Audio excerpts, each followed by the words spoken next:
Welcome to today's episode of Gen 5 Resto Mods. We're here in the shop today and we're going to measure our drive shaft for the Sonics adapter for the 3-bolt flange that comes on the 8L90. When I bought my LT1, I was able to get the original drive shaft. The Camaro, this is a 2018, uses a 2-piece drive shaft, and you can see in the middle, that's where it attaches in the middle, and then there's a spline joint there that goes in and out like a regular yoke.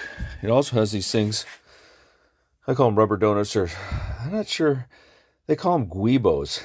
Maybe it's some Italian slang for POS, but there's one on both ends.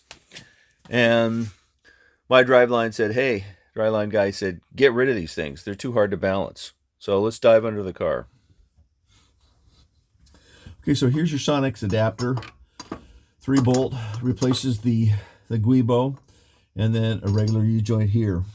So what we want to do is we want to measure from the center line, which is the back half of the yoke, which is a 1350 on the 4.9 inch. And we measure it to the center line of this hole, which is the other yoke. And that's about 50.5 inches.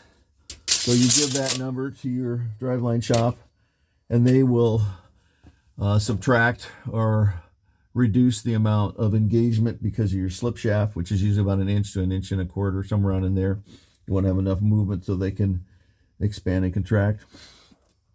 I have another video I did on this on a LS2, kind of the same thing. I'll reference that. This is the part number that I used on the truck 8L90. The trucks and the cars are different. The trucks do not use the guibo. They use a regular yoke, and this is an external spline for the yoke. One other thing, the tolerances here are very, very tight with this body, and these bolts that go through the cross member for the trans, those have to be installed before you put the body in because you'll never get them in. So that's one thing that is, if you didn't know about it and put it on, it can be kind of a problem. You have to bolt through your pan, which is no good.